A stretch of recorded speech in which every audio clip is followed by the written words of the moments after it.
Ng hapon po, Ma'am Liza at Ma'am Alexandra. Okay, si Ma'am Alexandra ay 18. Apo. Tama po.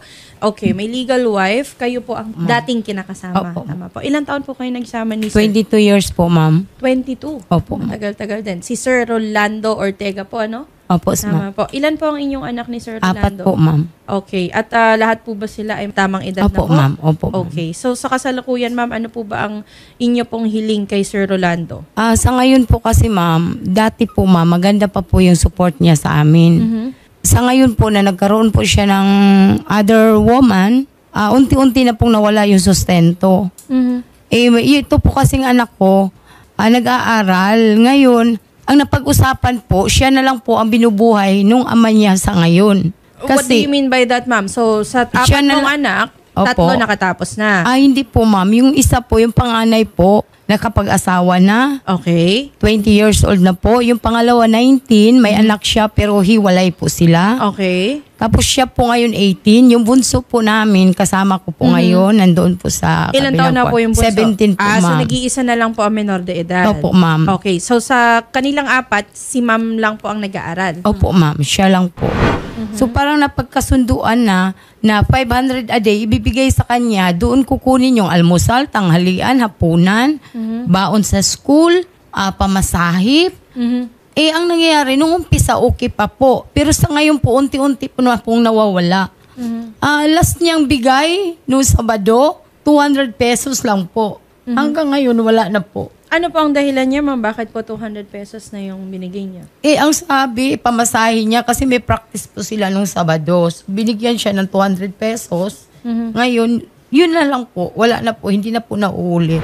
Ma'am, anong taon na po ba kayo sa senior high? Sa araw-araw, ma'am, ano po ba ang inyong mga pangailangan? Mga magkano po kaya ang kakailanganin? Actually po, depende po yan kung magkano po yung, minsan po kasi nag-aambagan kami about sa mga projects, ganun po. Tapos po, pag hinihingan ko na po kasi si Papa, sumisingit po talaga palagi yung babae niya po. Yung parang wala na po siyang karapatan magsalita sa akin kasi po, palagi na lang po pinapangunahan ng babae. Doon po kasi ako nagagalit sa babae kasi po masyado pong nangingilam. Hindi po dapat siya mangilam kasi po, hindi ko naman po siya kaano-ano. Alos parang kakakilala lang po nila ng papa ko pero ganun po siya umasta sa amin. Halos parang ipagmukha niya na po sa amin na wala na po rin kaming karapatan kasi siya na daw po yung kinakasama ng papa Bakit? namin. Anong sinasabi ng kinakasama ng tatay mo? Ano daw po, wala na daw po kaming pakialam kasi siya na daw yung kinakasama.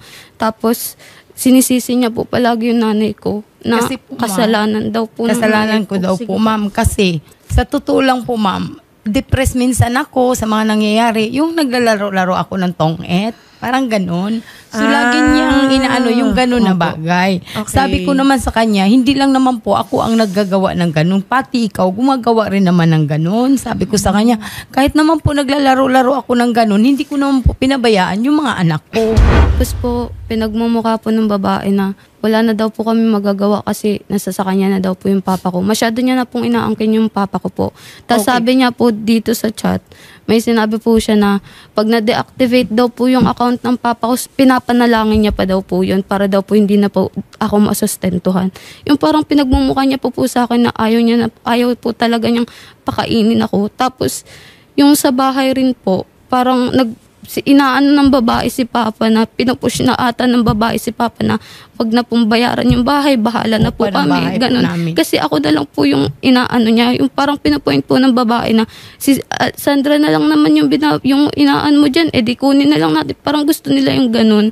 Tapos uusap po ata sila na gusto ata nila akong pag-aralin sa kanila. Yung parang pumunta po ako sa side nila na syempre ayoko iwan nanay ko. Magandang hapon po, Tay. Okay, maraming salamat po sa pagpapaunlak niyo po sa aming show dito sa Wanted sa Radyo. Tay Rolando, nandito ang anak mo, nandito si Ma'am Liza, ang dati mong pinakasama. Ang sinasabi sa iyo, hindi ka nga daw nagbibigay ng sustento. Ano pong masasabi niyo doon? Huli kong bigay po, yung linggo lang. Lunes, hindi na ako nakapagbigay kasi dapat magbigay ako. Medyo nagkaroon na ng pagtatalo. Saglit lang, ma'am. Magkano po ba ibinigay niyo, Tay? Ano po kasi, 500 daily ang binibigay ko dito sa anak ko. Tapos, Kasi kaya ilang ganyan dahil budget lang po niya sa pag-aaral yun. Kasi sagot ko naman yung ilaw, tubig at bahay. So, ang sinasabi mo, yung anak mo lang na isa ang... Opo, kasi siya na lang po yung dalaga, naiwan yung dalaga. paano yung 17 years old mo, sir? Nag-aasawa na po kasi yun. Kaya sabi ko, kung siya na lang naman na pinag-aaral ko, talagang gusto kong makatapos siya ng pag-aaral. So, bakit naman naging 200 pesos lang, sir, yung naibigay? Nung Sabado po kasi, araw ng boundary ko yun, kasi naglalabas ako sa Grab. Anong araw na yun, hindi ako nakapag-boundary ng umaga kasi 7K yung boundary ko nung araw na yun. Ngayon, manghapon na yun, wala pa akong pera talaga. Kaya sabi ko, sabi niya may gagamitin niya pamasahe. Tsaka pang merinda ata. Yun nasa school siya noon. Tapos sabi ko, ito lang munang 200. Ito lang kasi bang laman yung Gcash ko. Kaya ito na lang munang 200. Ngayon, bukas, dahil lalabas naman ako hanggang mamayang gabi, bukas magpapadala uli ako. Kaya itong 200 lang binigay ko sa kanya. Kaya kinabukasan linggo yun, nagpadala akong 700. Bago po yung 500, 5 to 600,000 ang weekly. Pwera pa yung personal na hingi mo sa tatay mo. Oh, hindi daw. 'Di ba? Yun yung padala mo sa amin. Tapos minsan hindi pa buo, 'di ba? Kasi yun Sabado, Linggo tsaka Lunes yun, 'di ba? Yung 6,000 na yun. O yan nga. Tapos hanggang sa naging 4K yun, 'di ba? Matagal Oo nga, kasi nga. Matagal na yan eh. Kaya ako lang naman nangyayari yun pag nagkagipit-gipit ako sa boundary. Nagipit ka ngayon kasi may babae ka na. Noon, alam mo yan sa sarili mo na ang laki ng binibigay mo kasi malakas kang kumita. Totoo yun, 6,000 po talaga. Lingguhan ang budget namin kasi may nag-aaral ako, lahat namin doon kinukuha at magkasama-sama pa kami noon lahat nung anak ko na lalaki na nag-aasawa na. Ngayon kasi sa nangyayari, yung 6,000 na yun, umuunti-unti, naging 4,000 na lang, hanggang minsan nagbibigay na lang siya ng 1,500 at huwag mong sabihin na noong linggo nagpadala ka ng 700. Yung pera sa barangay, 2,500. Buwan-buwan. Ang usapan po namin, 1,400 sa akin, 1,000 sa kanya. Nung dumating na nung Miyerkules, yung pera na yun, ayaw na niya kaming bigyan. Nagagalit na siya, kung ano-ano na yung mga pinagsasabi niya. So, sabi ko sa kanya, bakit kailangan mong ipagdamot sa amin yung halagang 1,400? Ang sabi niya, mag-iipon daw siya para sa graduation fee nito kasi last payment Friday. Sabi ko sa kanya, yung pera sa barangay, hindi yun involved doon sa bayarin sa school ng anak mo. Kasi araw-araw kumikita ka. Alam namin kung gaano kalaki yung kita mo. Na-consider nyo na po ba, Nay, na bukod po sa inyong pamilya na 4 na mga anak, meron din pong legal na asawa na kailangan pong suportahan si tatay. Alam ko po yun. Alam nyo po Opo, yun. ma'am. Opo, So, ma'am. sa kanya pong kinikita, tatay, magkano po ba ang inyong kinikita sa isang buwan? Halimbawa lang, Hindi ganyan. po kasi parehas, ma'am. Kasi lalo na ngayon na nakakaramdaman ako sa katawan ko. Minsan 3,500. Nag-gross ako. Ganun. Bawasan pa ang gasolina at boundary. Magkano na lang matitira? Magkano po ba ang natitira sa inyo araw-araw? Wala pang 1,000. O sabihin mo ng 1,000. Sabihin mo 1,000. Sa isang araw. Ilang beses po kayo sa isang linggo nagtatrabaho? 6 po. 6. So, mga 6,000 sa isang linggo. So, sabihin mo ng 24,000 sa isang buwan. Average po yan hindi ko po sinasabing yan yung eksakto. Nagbibigay po ba kayo sa inyo pong legal na asawa doon po sa una ninyong Sa anak ko lang po doon kasi nag-aaral pa po yun.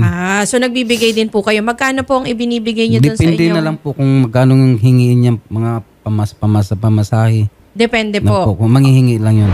Ma'am Edita Ortega, magandang hapon po. Magandang hapon po. Iko-confirm ko lang, ma'am, kasi nabanggit niya na nagbibigay din po siya sa inyong anak para po sa sustento. Magkano po ang naiaabot ni Sir Rolando sa inyong anak? Yung bunso po, pag humingi pa yung anak niya sa school, binibigay naman po niya. Okay, pero wala pong regular na ibinibigay. Hindi ko na po siya inaanuhan. Kasi nga po, lagi niyang yan dyan. Halos wala naman natitira sa kanya. Naaawa naman ako sa kanya, lalo naman siya tinitiran. Sa kotse lang po siya natutulog. Basta't nangailangan po yung anak niya, yun lang ang usapan namin. Nay Lisa, Yes, kayo ma'am. po ba ay may trabaho? Sa ngayon po kasi ma'am, nagbantay ako ng apo ko. Pero ngayon po, nagtitinda po ako ng isda. Ang sinusuportaran na lang po niya is ito. Na hindi naman po natutupad yung Okay. Nay, ito sasabihin ko na Opo, sa'yo, ma'am. diretsahan Opo, ma'am. na. Yung 6,000 na gusto mo mangyari, kung 6,000 ang average po na kinikita ni tatay sa isang linggo. Base lamang po Opo, sa kanya ma'am. sinabi, Opo, ma'am. 1,000 a day Opo, neto. Opo, ma'am. Minus gasolina. Boundary, wala pang pagkain at natutulong nga daw po siya sa kanyang sasakyan. Kagaya na sinabi ni Ma'am Opo Edita. po, ma'am. Medyo malabo po yan. Sa Yung akin, 6,000. ma'am, yung 6,000 kasi, ma'am, matagal ng panahon yun. Ilang buwan Oo. na pong nangyayari. Kaya ma'am. nga po. So ano po Opo, ba ang reasonable sa inyo na kailangan po niyang sustentuhan sa inyo pong anak? Alam, sa akin po, ma'am, kasi sabi niya kasi nung nakarang linggo, ayaw na daw po niya mag-upa ng bahay kasi naghanap sila ng upahan ng babae niya ngayon. So ngayon, saan ko patutulugin yung mga anak niya? Anong mangyayari? Ang hanap buhay ko, ma'am, minsan 10 kilong isa, 200 pesos ang kita ko lang doon. Tapos nagtutong-its ka, ma'am. Sa ngayon, ma'am, hindi na ganun, ma'am. Magkano po ang inyong inaasahan na makukuha po? Ibigay lang niya yung pangako niya sa anak niya na 500 at yung bayad lang ng bahay, ilaw, tubig. Okay na po ako doon, ma'am. Okay, magkano po ba yung bahay, tubig at saka Ang bahay ilaw? kasi namin, ma'am, 4,000 pero sinasabi niya 3,500 lang. 4,000, tapos tubig, kuryente, magkano po ma'am. yun? Ang ilaw namin ngayon, man, umabot kami ng 1,300 kasi nakabili kasi ako ng ref. Sabihin mo Opo, nang ma'am. pumapalo kayo sa 5,000 mahigit. Opo, ma'am. Sa bahay at tubig, Opo, kuryente ma'am. pa Opo, lang ma'am. yan. Opo, ma'am. Plus ibibigay pa na niya. Opo, ma'am. O, di ba? Kung susumahin mo kasi yun, ma'am, kukulangin Ma'am. talaga yung kikitain ni Opo, sir. ma'am. Sa 6,000, 24,000. Opo, ma'am. May sinusustentuhan pa po siya sa kabila. Opo, ma'am. Opo, ma'am. Hindi po ba? Opo, ma'am. So, At saka ma'am, kung tutuusin, di ba nasabi niyo po na nag-iisda po Opo, kayo? ma'am. So saan po mapupunta yun, ma'am? Yung Kung 200 lahat po is kakarguhin na ni sir, Ma'am, saan po mapupunta yung yun, 200 po kasi, ma'am, na minsan 10 kilos lang kasi ang tumal talaga. 20-20 lang ang tubo ko sa 1 kilo. So, 200 pesos lang po yun. Yun po, ang kinakain ko sa anak ko na bunso at saka doon sa pangailangan ng apo ko dahil nagagatas at saka nagdadayaper. ito na nga po ang lagi kong sinasabi, ma'am. Hindi po ito ang unang beses na ganito Opo, po ang ma'am. sitwasyon Opo, na maski po kay tatay. Hindi lamang po obligasyon ng tatay na pag-aralin, sustentuhan, or bigyan po ng pangkain, bubong na tutulugan ang mga anak. Yan po ay responsibilidad din po ng isang ina. Alam ko po yun, ma'am. Kaya nga po ako po ay nakikiusap. Sinasabi ko po sa inyo, yung inyo pong pagsusugal, kahit sabihin nyo Opo, pong ma'am. Opo, ma'am. papitik-pitik lang po yan na 200 Opo, ma'am. kada Opo, araw, ma'am. di sana ipinambaon Opo, na lang ma'am, ni pero hindi na po Alexandra. nangyayari sa ngayon. Oo ma'am. nga na, Opo, isa ma'am. ngayon. Opo, ma'am. Sa ngayon. Pero paano bukas? Paano sa makalawa? Yung sa akin niya? lang po, ma'am, yung pag-aaral na lang nito, ma'am, yung ano na lang niya sa pangailangan sa araw-araw. Okay, magkano ang kaya mo, Tay? Kaya ko na maibigay yung 500 daily niya. 500 daily. Dati, maganda yung pakiramdam ko sa katawan. Kasi tumatanda na ako. Oh. Marami akong nararamdaman. na. Opo. Kaya minsan, hindi talaga ako kumikita ng consistent yung kinikitang gano'n kalaki. Okay. Kaya sinasabi ko nga sa kanila na ganito lang kinikita ko. Hindi naman sila naniniwala dahil malakas daw akong kumita. Oh. Mayroong pagkakataon na masama ang pakiramdam ko. Tama po. Yun na lang po yung pinangako nilang 500 a day. Kaya Nangako bang po kasi- babaan yung 500, 400? Sila ganyan? rin po kasi nagsabi nun na 500 a day ko daw. Depende na lang po kung magkano ibibigay nila. Kung kaya naman ng 500, pwede. Kung di mo kaya ng 500, pwede naman babaan. Magbibigay ako ng consistent na yung 500. Pero yung sa bahay, hatian na lang niya ako doon. Wala naman akong ano na trabaho, alam, para ihati ko sa bahay. Anong gagawin ko? Iha, Alexandra, meron ka bang planong magtrabaho, mag-part-time job? Kasi yun din tinatanong na ating mga netizens. Meron bang Gusto ko po mag-working student. gusto? Kasi para po sa inyong kaalaman, yung suporta po kasi hindi lang naman po natatapos yan sa pag-aaral. Opo. Tama naman din po kayo, yung kanya pong tinitirhan, yung pagkain nila. Pero as I said, dapat po yan, hati po kayong mga magulang sana. Mas maganda, oo. Pero dahil si tatay naman po ay willing naman pong magbigay ng 500, baka pwedeng may i-shoulder ka din, nanay. Kung it's either babawasan niya yung pang bigay niya sa anak mo, bubunuan mo yung ang iba. shoulder ko po kasi Oh. ngayon, ma'am, is yung diaper gatas ng apo ko. Kasi yung nanay po, bumalik po Inasan doon sa po yung kinakasama. kinakasama. nanay, dapat hindi nyo na po Opo, problemahin yan at Oo, saka ni oo, tatay. oo. Kasi may nanay at tatay yan na yan. Ah, Ang wala kakarguin na nyo po. lang yung anak nyo po. Ano po yung kaya niyong i-shoulder doon? Siguro, ma'am, ang ilaw pwede na sa akin. Ilaw, tubig na kunin mo na. Para sa kanya yung bahay, kanya yung buong 500 ng anak mo. Para Bahala na kung ano mangyayari. ilaw, tubig sa'yo na Kasi I think maaari naman pong makontrol yung ibang parte ng ilaw, tubig, yung paggamit. So, at least consistent po si tatay, mabibigyan niyo yung 4,000 sa bahay, mabibigyan din po niya ng pang-aral yung anak niyo. Okay po ba kayo doon? Hindi ako po sumisira sa pangako. Kasi gusto kong makagraduate yung anak ko eh. Pagharap ko yan. Paano mo masabi hindi ka sumira? Yung babae niya po kasi palagi. Kasi wala namang kinalaman. Papa kasi pag Alam nangihingi, mo kung bakit binala ka. Kasi nga, pag nagsasalita ako, kasama ko, mag-uusap kami, pag may narinig ka lang na may Di, ako nagsasalita yun. babae, ako kaagad, mumurahin nyo kaagad ako. hindi kita minamura. Chairman Alba, Magandang hapon po. maaari po ba kaming dumulog sa inyo pong barangay dyan sa Old Cabalan upang matulungan po natin ang pamilya? Yes, attorney, welcome po dito yung mga ganyang case. Unang-una po, yung mga ganyan po, personal po nating haharapin yan. Kasama po yung bausi. Kasi po, family po yan eh, sa sustento. Para po magkaroon sila ng formal na kasunduan dito sa barangay, para sa ganun po, hindi magiging sagabal. Kasi po, pagka wala pong kasunduan, kung isa, mapalya po talaga yan. Kaya po kailangan magkaroon po sila ng kasunduan dito sa barangay. Mas maganda nga po na meron po kayong kasulatan para po at least kung may pumalya, meron po kayong maihahabla sa kanila kahit sa barangay po o sa korte kung sakasakali na pumalya po yung isang partido doon sa inyo pong napagkasunduan. Chairman Alba, meron po ba kayong pa-scholarship dyan sa inyong barangay? Meron naman po. Meron po ang aming programang SK para po doon sa mga bata. Oo. Na, isang, ano po to, yung 3-5 po yung scholar po ng aming SK. Oo, baka naman Financial assistance po. baka pwede pong matulungan din natin si Ma'am Ayun Alexandra. Po, opo. Attorney, at umasa po kayo na ayusin po namin maigi yan at himay-himayin namin yung mga kasunduan po nila. Sige po.